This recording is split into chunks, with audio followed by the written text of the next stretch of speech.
Bismillahirrahmanirrahim. Assalamualaikum warahmatullahi wabarakatuh. Yang terhormat kepada Bapak dosen, Bapak Dr. Haji Alimuddin Sa'ban Miru, MPD, selaku dosen mata kuliah Ilmu Filsafat. Sebelumnya, perkenalkan nama saya Sri Dewi Sari dengan NIM 200208500012 dari kelas Pendidikan Kesejahteraan Keluarga Fakultas Teknik Universitas Negeri Makassar. Pada video kali ini saya akan membahas mengenai satu tokoh ilmu filsafat pada aspek ontologi yang mempercayai aliran pluralisme, yaitu tokoh Empedokles.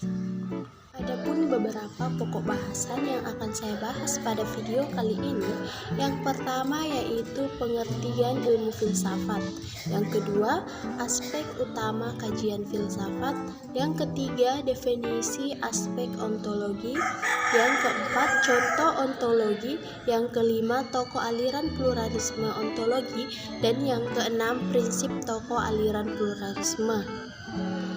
Baiklah, langsung saja kita masuk pada pokok bahasan yang pertama. Sebelum membahas mengenai tokoh filsafat, kita perlu mengetahui apa yang dimaksud dengan ilmu filsafat. Filsafat ilmu memiliki cabang-cabang filsafat yang berkaitan dengan dasar, metode, asumsi, dan implikasi ilmu pengetahuan dari ilmu yang termasuk di dalamnya antara lain ilmu alam maupun ilmu sosial. Nah, di dalam ilmu filsafat perlu kita ketahui ada 3 aspek utama kajian filsafat. Yang pertama ontologi, yang kedua aksiologi, dan yang ketiga epistemologi.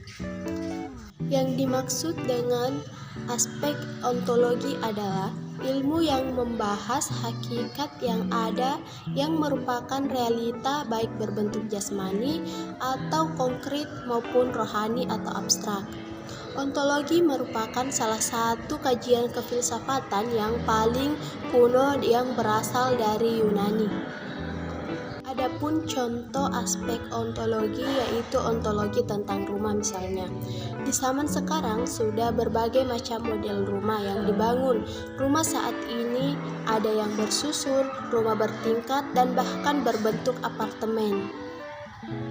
Adapun salah satu tokoh yang terdapat pada aspek ontologi pada aliran pluralisme, tokoh aliran ini pada masa Yunani kuno adalah Anaxagoras dan Empedokles. Adapun salah satu tokoh yang terdapat pada aspek ontologi aliran pluralisme yaitu tokoh aliran ini pada masa Yunani kuno adalah Anaxagoras dan Empedokles.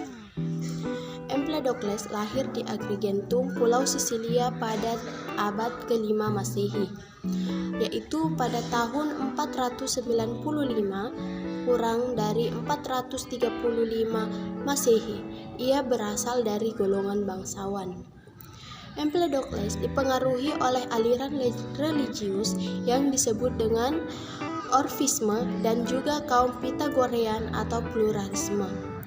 Dia juga dikenal sebagai seorang penyair, ahli pidato, dokter maupun politikus.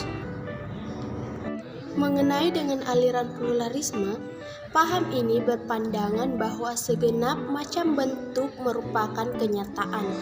Pluralisme bertolak dari keseluruhan dan mengakui bahwa segenap macam bentuk itu semuanya nyata.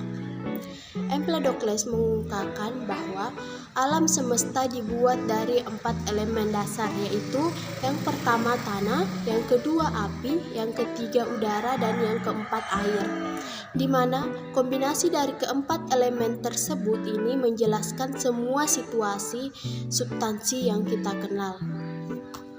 Dapat 5 prinsip Empedokles itu sendiri. Yang pertama yaitu pemikiran. Empedokles berpendapat bahwa prinsip yang mengatur alam semesta tidaklah tunggal, melainkan terdiri dari 4 anasir atau zat. 4 anasir tersebut adalah air, tanah, api, dan udara. Keempat anasir tersebut bisa dijumpai di seluruh alam semesta dan memiliki sifat-sifat yang paling berlawanan. Api dikaitkan dengan panas dan udara yang dingin, sedangkan tanah dikaitkan dengan kering dan air yang dikaitkan dengan basah. Salah satu kemajuan yang dicapai melalui pemikiran Empedokles adalah ketika ia menemukan bahwa udara adalah anasir tersendiri. Selanjutnya, prinsip yang kedua yaitu cinta dan benci. Menurut Empedokles, ada dua prinsip yang mengatur perubahan-perubahan di dalam alam semesta, dan kedua prinsip itu berlawanan satu sama lain. Kedua prinsip tersebut adalah cinta atau philotes dan benci atau neikos. Cinta berfungsi menggabungkan anasir-anasir, sedangkan benci berfungsi menceraikannya. Keduanya dilukiskan sebagai cairan halus yang meresapi semua benda lain. Yang ketiga yaitu tentang pengenalan. Empedokles menerangkan pengenalan berdasarkan prinsip bahwa yang sama akan mengenal yang sama.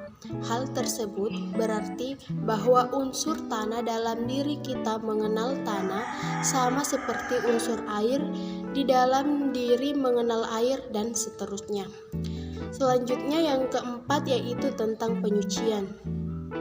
Di dalam karangan tersebut, Empedokles memperkenalkan diri sebagai daimon atau semacam dewa yang jatuh karena berdosa dan dihukum untuk menjalani sejumlah perpindahan jiwa selama 3 kali 10.000 musim. Jiwa-jiwa itu berpindah dari tumbuh-tumbuhan kepada ikan-ikan, lalu kepada burung-burung dan juga manusia. Dan yang terakhir yaitu mengenai pengaruh Empedokles. Pemikiran Empedokles tentang 4 anasir kemudian akan diambil oleh Plato, Aristoteles, dan filsuf-filsuf Yunani lainnya.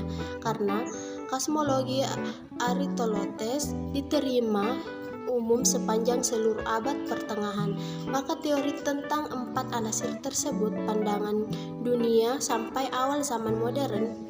Setelah itu pada abad ke-17, Robert Boyle membantah teori ini secara definitif, dan dengan itu Boyle membuka jalan untuk kimia modern. Itu saja yang dapat saya jelaskan mengenai tokoh aspek ontologi pada aliran pluralisme.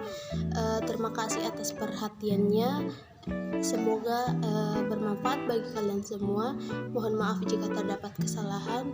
Kurang lebihnya mohon dimaafkan. Assalamualaikum warahmatullahi wabarakatuh.